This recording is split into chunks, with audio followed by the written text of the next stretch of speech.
Que vamos a escudriñar en el diario de un discípulo, el día número 2, que lleva por título Un ser absoluto. Diario de un discípulo, día número 2, un ser absoluto, escribió Juan. Y vamos a darle lectura, Juan capítulo 1, de los versículos 1 hasta el 5. ¿Ya está ahí conmigo? Amén. Vamos a leer, dice así: en el principio era el verbo, y el verbo era con Dios, y el verbo era Dios. Este era en el principio con Dios. Todas las cosas por Él fueron hechas, y sin Él nada de lo que ha sido fue hecho. En Él estaba la vida, y la vida era la luz de los hombres. La luz en las tinieblas resplandece, y las tinieblas no prevalecieron contra ella. Juan entonces, querido hermano, nos sigue describiendo al verbo, porque quiere que usted y yo y todos los lectores de su evangelio seamos expertos del verbo. Así como Juan fue experto del verbo, él quiere que cualquiera que abra el evangelio sea un experto del verbo. En ningún sentido Juan entonces se muestra envidioso para no compartir sus revelaciones. Él nos dice: a mí me costó mucho trabajo seguir al verbo, estudiar al verbo, orar al verbo, como para dárselos así de sencillo a los demás. No, yo me voy a llevar todas mis revelaciones y todas mis enseñanzas y todas mis experiencias a la tumba y que los demás le hagan como que no. Juan no es envidioso y dice: yo quiero que todas las personas conozcan al verbo porque él quiere que le conozcan. Pero para poder conocer al verbo, querido hermano, no solamente es leyendo sus escritos. Si usted gusta hasta memorizarlos, de esa manera no es la única forma de conocer al verbo, sino que es necesario vivir con él día tras día con el verbo para poderlo conocer. Ese es el secreto más grande. Recuerde que desde que Cristo llama a Juan, 3 años estuvo todos los días Juan con el verbo. Y usted puede decir: entonces en 3 años puedo conocer al verbo. No, aún muerto Juan seguía con el maestro, aún Juan seguía conociendo al verbo, y todos los días de su vida Juan conoció al verbo. Esa es la manera correcta. Tú y yo vamos a leer todos los días los escritos de Juan, memorizarnos si quieres lo que dice el libro de Juan, pero la clave está en que vivamos todos los días con el verbo, decirle al verbo: ven y hazte una realidad en mi vida. ¿Quién quiere conocer al verbo, querido hermano? Cuando conocemos a una persona importante en nuestra vida, para nuestra vida, lo que esta persona hizo en el pasado también será de nuestro interés. Si usted conoce a una persona, llámese como se llame, no quiero dar un título o asignarlo nada más a una persona con la cual usted va a tener una relación, sino puede ser un amigo, puede ser alguien importante. A usted le interesaría lo que él hizo en el pasado, lo que él vivió en el pasado. Cualquier cosa: oye, ¿y dónde estudiaste? ¿Y cómo le hiciste para esto? Usted la conoce en un momento, pero quiere averiguar más de su vida pasada porque le interesa conocerlo completamente. Así que hoy, querido hermano, Juan nos va a relatar de una forma muy concreta los hechos del pasado del verbo.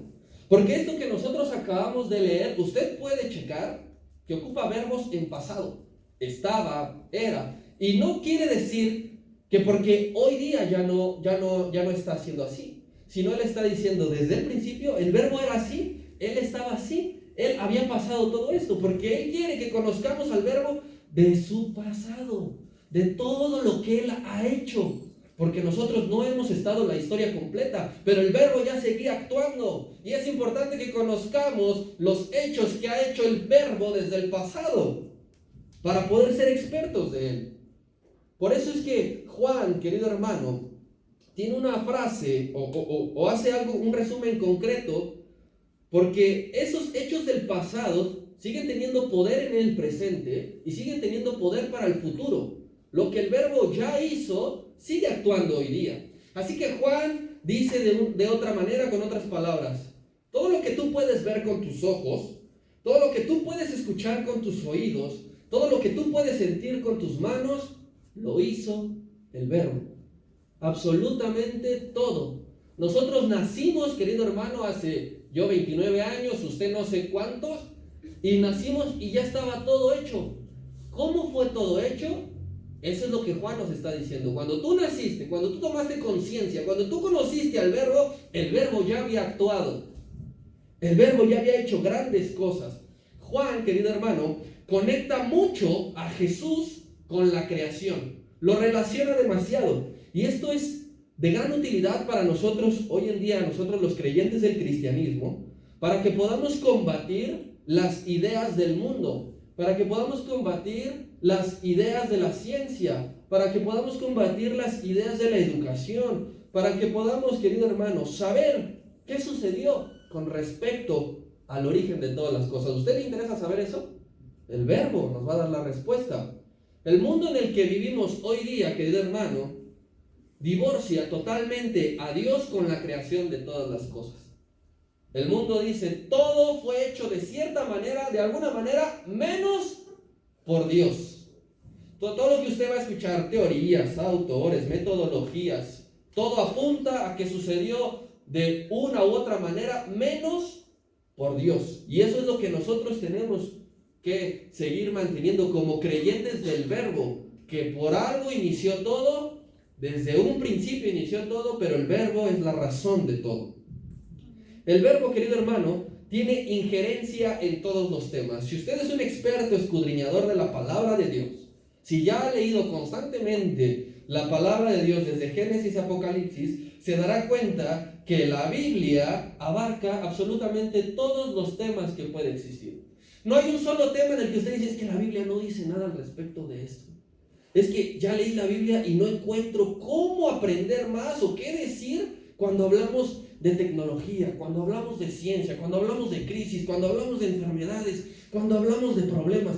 La Biblia tiene respuesta absolutamente para todo. El Verbo tiene injerencia en todo. Así que, hermano, cuando usted necesite una respuesta concreta, vaya a Cristo, vaya al Verbo y Él se la va a dar. Así que en los próximos 2 versículos, Juan nos dirá que el Verbo abarcará 3 temas. Versículo número 3 de Juan capítulo 1 dice de la siguiente manera: todas las cosas por el Verbo fueron hechas, y sin el Verbo nada de lo que ha sido fue hecho.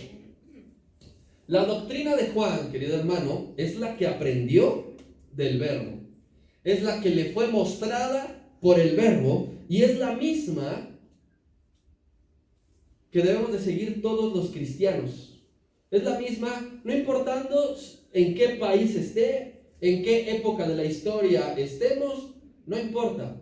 Todos los cristianos debemos de abrazar la doctrina de Juan porque fue la doctrina de Cristo. Así que vamos a ver 2 grandes verdades sobre el tema del origen de todas las cosas. ¿Para qué? Para que refuerce su fe, para que usted las exponga cuando sea necesario, en charlas de amigos, en reuniones familiares, en clases de escuela, querido hermano, para hacer contrapeso a lo que ellos enseñan, a lo que ellos dicen. Nosotros no podemos nada más decir, sí, lo que tú dices está bien. Nosotros tenemos que exponer nuestro punto, pero con un conocimiento bíblico, porque si no, ¿usted qué va a decir, por ejemplo, de quien sigue, de quien cree, de quien habla sobre el origen de la vida de Charles Darwin?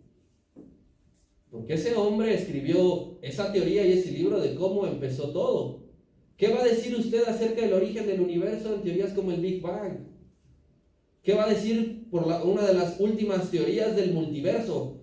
La teoría del multiverso dice que todo fue creado sin... Todas las leyes físicas que operan en el mundo fueron creados sin necesidad de un agente creador, es decir, sin Dios. Entonces, ¿qué vamos a decir ante todo eso? Número 1, querido hermano, el cristianismo defiende que la creación inició partiendo de la nada. El cristiano debe de defender, debe de entender, debe de saber que todo inició partiendo de la nada. Usted vaya al libro de Génesis y no había nada. No había nada. No es, querido hermano, que Dios estaba en el Génesis y dijo, como que me gusta el planeta Tierra, ya existe ahí algo y sobre ello voy a empezar a trabajar. Ni siquiera había ni una base, ningún cimiento. Cuando Dios dijo, sea esto, y dice la palabra, fue hecho. Y que lo vio bueno. Sea aquello y fue hecho. Entonces, lo primero es que todo inició partiendo de la nada. De la nada. Nuestra fe, querido hermano, debe de decir y debe defender que detrás de toda la naturaleza está la mano de Dios operando. Detrás de todo lo creado, mares, montañas, ríos, lluvia, sol, estrellas, detrás de todo eso está la mano de Dios operando actualmente. En la tierra no hay imperfección. En la tierra no hay imperfección. Dice la palabra que Él todo lo hizo bueno. Todo, querido hermano, lo que usted puede ver que está alterado hoy día es por una mala administración del ser humano. Porque recuerde que al hombre se le dio la autoridad y la administración de todo lo que Dios hizo en 6 días. Entonces todo lo que usted ve alterado es por una mala administración del hombre. No sé si usted recuerda una noticia hace 15 días que nevó en el Cairo, en Egipto, o sea, en el desierto, que tenía 100 años sin nevar. ¿Por qué es esto? Por algo que se está llamando cambio climático. Eso no fue porque Dios dijo, chin, la creación que hice, todo lo que hice, pues tiene un periodo nada más y después empieza a descomponerse. Él lo hizo perfecto y le dijo al hombre, tú te vas a encargar de cuidarlo y administrarlo.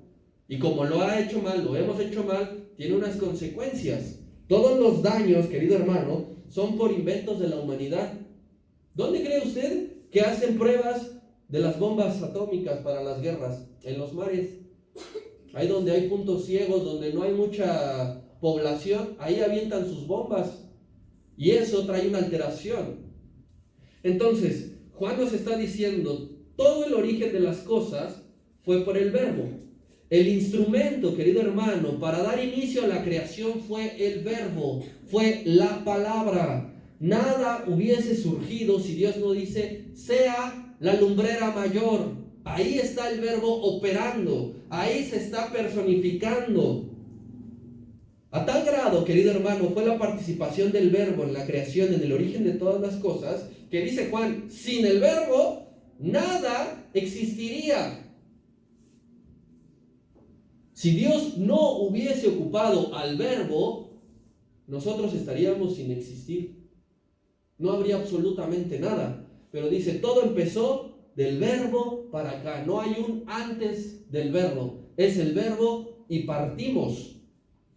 Pero también la cosa más extraordinaria, querido hermano, es que la intervención del verbo va más allá de lo que tú y yo podemos visualizar, de lo que tú y yo podemos ver. Alguien puede decir, aquí es que yo he viajado mucho, es que yo conozco mucho, es que yo he probado mucho, soy el hombre, que a mí pregúntame de lo que tú quieras y mira, yo te voy a dar recomendaciones, yo puedo ser tu guía rojo, yo puedo ser tu turista y recorrerte. Aún esa persona se queda corto de todo lo que el verbo ha hecho.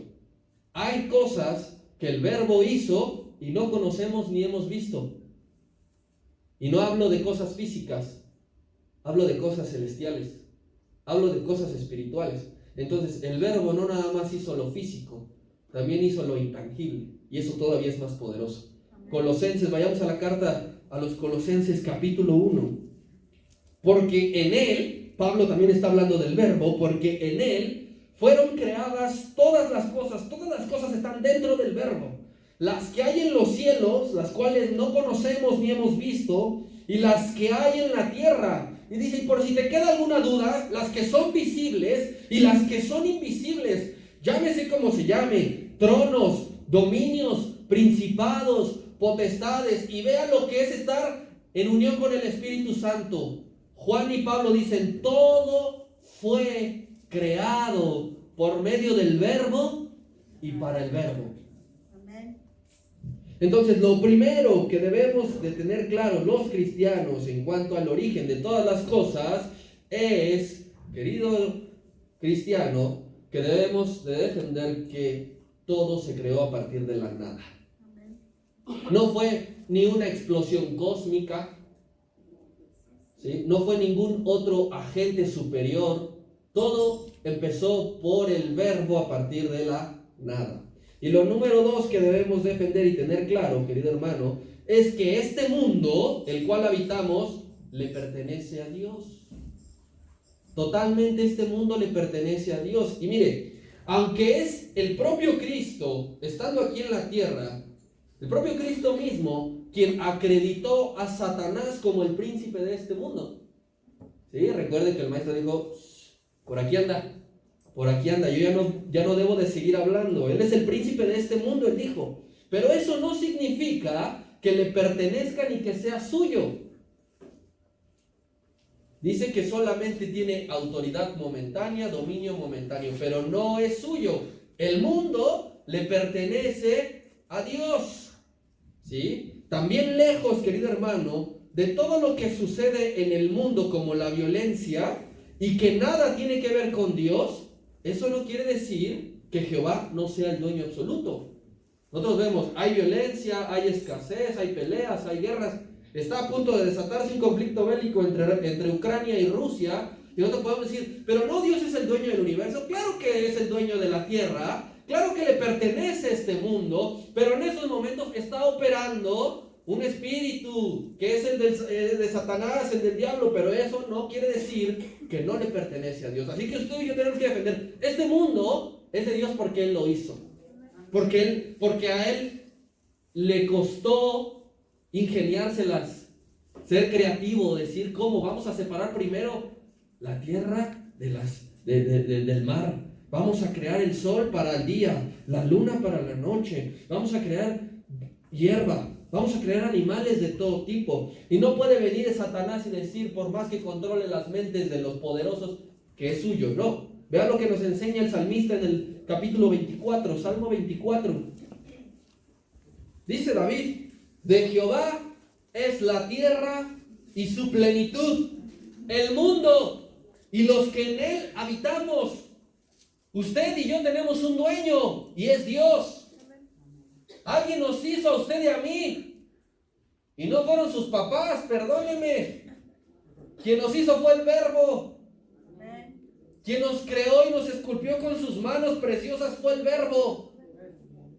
Quien ocupó el poder, toda autoridad, todo lo que está debajo de sus pies para que usted y yo estemos aquí, fue el Verbo. Entonces, el mundo le pertenece a Dios. Estos dos puntos, querido hermano, estos dos puntos que le acabo de decir, a nosotros como hijos de Dios, nos debe de dar una nueva visión. Nos debe de dar un sentido de valor hacia el mundo, de una responsabilidad de cuidarlo, porque el Verbo lo formó, el Verbo lo fundó y el Verbo lo creó. Nosotros, creyentes del Verbo, debemos de cuidar y de defender lo que Él hizo. Lo que a Él, querido hermano, le surgió por medio del Espíritu Santo, por medio de ese poder, por medio de esa majestad, por medio de esa gloria. Usted y yo, como sus hijos y como creyentes del Evangelio, siempre defenderemos que todo inició por el Verbo. ¿Quién dice amén? Amén. Regrese al Evangelio 3. Todas las cosas por Él fueron hechas, y sin Él nada de lo que ha sido fue hecho. En Él estaba la vida, y la vida era la luz de los hombres. Y no es que no haya vida ahora en el Verbo, y no es que no haya luz ahora en el Verbo. Si nos está contando el pasado del Verbo, nos está diciendo, el Verbo desde el principio ha dado vida. El Verbo desde el principio es luz. Y ahora Juan entonces comienza a mencionarnos dos conceptos que serán base, querido hermano, en muchas otras partes de todo este libro.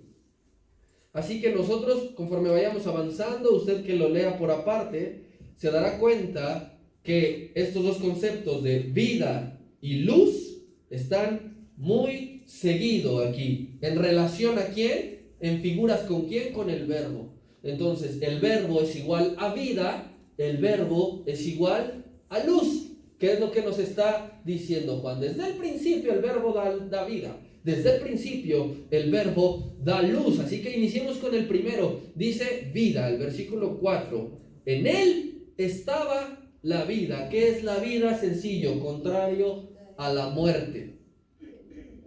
La muerte está presente y lo contrario es vivir. Dentro de los 21 capítulos del Evangelio de Juan, querido hermano, la palabra vida, usted la va a encontrar 36 veces. En 21 capítulos, 36 veces. Es decir que si somos equitativos la encontraríamos más de una vez por capítulo. Pero entonces, este concepto, querido hermano, también estuvo muy constantemente en los labios del maestro.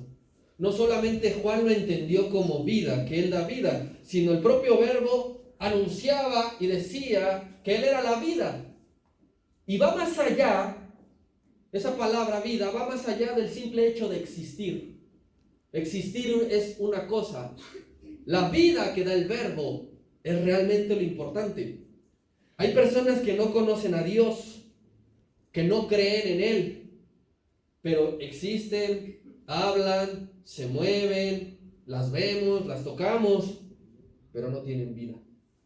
Existen, sí, pero no tienen vida. Porque la vida únicamente está en el Verbo. Y la vida del Verbo abarca mucho más allá de lo natural. Somos 7.500 millones de personas que existimos, pero ¿cuántos tenemos vida por el Verbo? No todos. No todos tenemos vida por el Verbo. Así que Juan, querido hermano, nos informa lo que nosotros hemos comprobado en carne propia, que en el Verbo está la verdadera vida. Nosotros lo hemos comprobado. No es que nada más usted lo haya leído, no es que lo haya escuchado por primera vez ahorita que se lo estoy diciendo. Usted ha comprobado que en el Verbo está la vida. Y no solamente existimos, sino que tenemos vida. Vida por el Verbo. Todos los días usted se despierta y da gracias porque el Verbo, así como desde el principio ha dado vida, a usted le ha dado vida. Todos los días tenemos que agradecer que la vida del Verbo está en nosotros. Este discípulo Juan comprobó que el Verbo da vida, a él le dio vida y se encargó de testificarlo. Su vida era una, él existía, nada más, hasta que llegó Cristo a la playa y le dijo, sígueme. Y cuando le dijo, sígueme, el Verbo ya le dio vida, dejó solamente de existir para tener vida. Juan fue testigo de que a él y de que a muchos, cientos, miles, el Verbo encarnado y posterior a su muerte, les dio vida. Imagínense cuántas vidas no dio el Verbo mientras Juan vivía y lo veía todos los días. Le dio vida a este, le dio vida a aquel, le dio vida a él. Y seguía viendo que aunque fue crucificado, aunque fue puesto en la tumba, querido hermano, el Verbo seguía dando vida. Su fe, querido hermano, de Juan, lo llevó a la hora de escribir, de poner sus relatos. Su fe lo llevó a que él sigue dando vida. Él creía que mientras escribía, quien lea esto recibirá la vida de Dios, la vida del Verbo, y entre ellos estamos tú y yo. ¿Sí? Cuando leímos esto, te aseguro que Juan oraba y decía que crean muchos en el Verbo a través de esto, ¿sí? Que crean que Él da vida. Nosotros un buen día abrimos por primera vez el Evangelio según San Juan y leímos, el Verbo da vida y la vida de Dios vino a nosotros. ¿Cuántos podemos decir amén a eso? ¿Cuántos podemos glorificar al Verbo porque Él nos ha dado vida? Y hay una explicación poderosa, querido hermano. El Verbo tiene el poder de dar vida porque Él es la vida misma. No hay ninguna otra explicación. ¿Cómo es que el Verbo puede dar vida? Porque Él es vida. ¿Por qué te ha dado vida? Porque el Verbo está en tu vida. Y no solamente existes. Hay personas caminando en la calle así, agüitadas, tristes, pateando las piedras, pensando, ¿y ahora qué voy a hacer? No tienen vida. No tienen vida. Pero los que tenemos vida, podemos estar sin trabajo, sin dinero y enfermos, pero mire, con la frente bien alto porque el Verbo nos ha dado vida. Porque el verbo ha puesto la fe en tu corazón y en tu pensamiento de que quizá si el día de mañana no amaneces, seguirás teniendo vida. Y eso es impresionante. Y eso es digno de glorificar. En Él está la vida. Todos aquí vamos a morir algún día y seguiremos teniendo vida. ¿Qué dijo sobre Lázaro? Aunque esté muerto, vivirá. Vivirá. Cuando el doctor diga, este ya no respira, ya no tiene signos vitales, dejaste de existir, pero no dejaste de tener vida. Tu alma tiene vida. Jesús le dijo al que le estaba predicando, yo soy. Fíjate, es uno de los 8 yo soy que encontraremos en todo el libro de Juan. Ya lo veremos en su momento, pero uno de los 8 yo soy de Dios que identificó Juan, que es el camino, que es la verdad y que es la vida. ¿Por qué el verbo da vida? Porque Él es la vida. Dice, nadie va a poder tener vida, nadie va a poder venir al Padre si no es por mí únicamente. Y no lo dijo Jesús vanagloriándose. Lo dijo porque es necesario comunicar la verdad. La misma verdad que tú y yo tenemos que anunciar y decir, ¿quieres dejar de existir únicamente? ¿Quieres tener vida? Cree en el verbo. Haz una realidad al verbo en tu corazón. Entonces, alguien le podrá preguntar a usted, ¿cómo vivimos y no solo existimos? Puede ser una pregunta filosófica.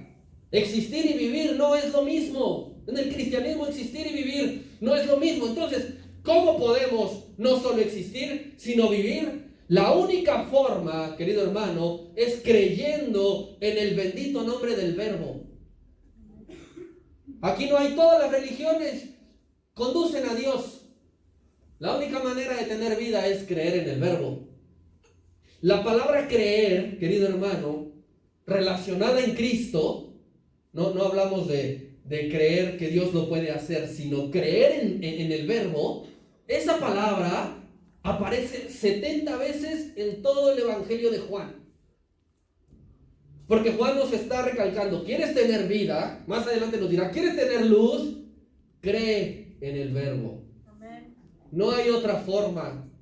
No hay atajos. No puedes sobornar a nadie. No puedes brincarte. La única manera de tener vida es creer. ¿Qué implica creer entonces? Número 1, querido hermano, creer implica estar convencidos. Tú estás convencido del verbo. Tú estás convencido de que el verbo es una realidad que va más allá de tu pensamiento intelectual. La fe, querido hermano, no se razona. Puedes entender al verbo de cierta manera, pero creerlo ya no abarca razonarlo, porque Él hará cosas irrazonables, irracionales las hará. Entonces, creer implica estar convencidos verdaderamente de que el verbo es un personaje real en la historia. Algunos nada más se quedan en la fase de que Jesús fue un hombre, un líder, un revolucionario, pero que no es el Hijo de Dios. Creer en el verbo significa que creemos que Jesús se encarnó y que Él es el Hijo de Dios. ¿Qué implica también creerle? Es tomar la decisión de estudiar al verbo. Tú no puedes decir que crees en el verbo si no le estudias, si no le aprendes, si no todos los días te sometes a leer su palabra, a leer sus mandamientos, a aplicar su doctrina. Eso es estudiarle, estar convencidos, estudiarle, tener una relación con Él. Eso también implica creerle. No puedes decir tú, yo creo en el verbo, y durante 6 días no saber nada del verbo. Eso no es creer. Creer es que tú digas, sé que el verbo es real, que vino a la tierra, que está sentado a la diestra del Padre. Yo le estudio todos los días. Tengo una relación con Él. Él me habla. Él me escucha. Él sabe lo que necesito. Eso es tener una relación.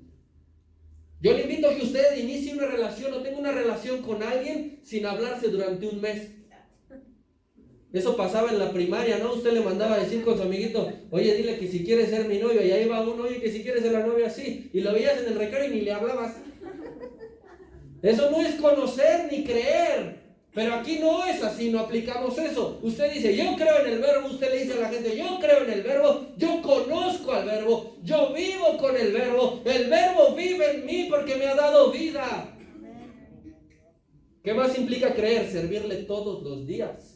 Todos los días. Y no hablo de servir estando aquí nada más. Aquí tenemos un servicio, aquí tenemos un llamado, pero solamente es una parte. Usted y yo le servimos al verbo allá afuera. También. Si el verbo se comunica contigo y te dice, es necesario que le hables a esta persona, debes de hacerlo. No vas a decir, no, señor, es que no estoy en la iglesia. No me toca servir, hoy no estoy en la lista.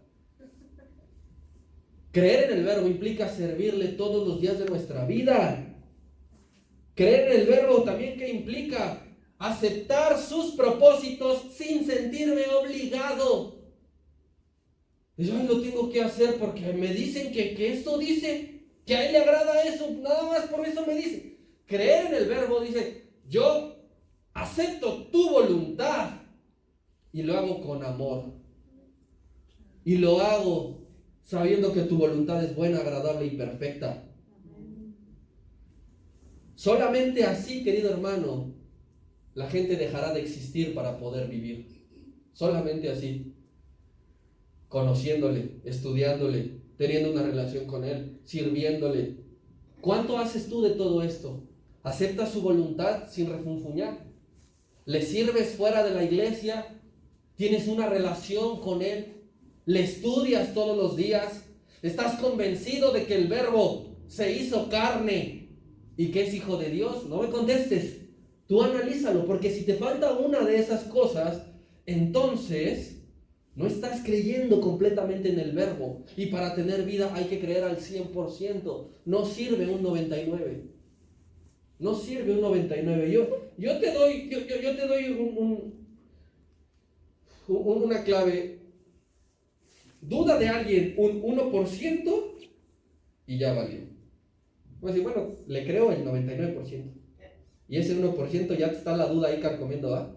¿Será cierto? ¿Estás seguro? Al verbo hay que creerle al 100%, querido hermano.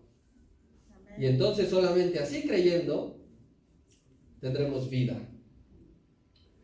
También dice que esta vida que el verbo da, que el verbo brinda, es un don, es un regalo que da el mismo verbo. Usted da un regalo a quien usted quiere cuando usted quiere.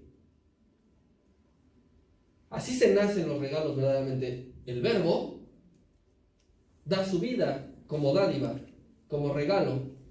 Usted no llega en oración al Padre y le dice, véndeme tu vida. Tengo 1,000 pesos, me alcanza para comprar vida. Oye, fíame vida y te la pago después. El verbo es la vida y dice que la da como un don. Juan capítulo 10.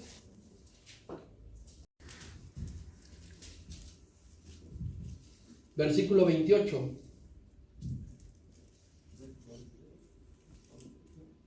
Mire qué tan precioso regalo nos da el maestro en esta predicación. Y dice, y yo les doy vida eterna. Yo les doy vida eterna, yo se las regalo, yo se las doy. No es que tú me tienes que convencer, no es que tú tienes que hacer algo, no es que tú me la tienes que comprar ni yo te la estoy vendiendo, yo te la doy.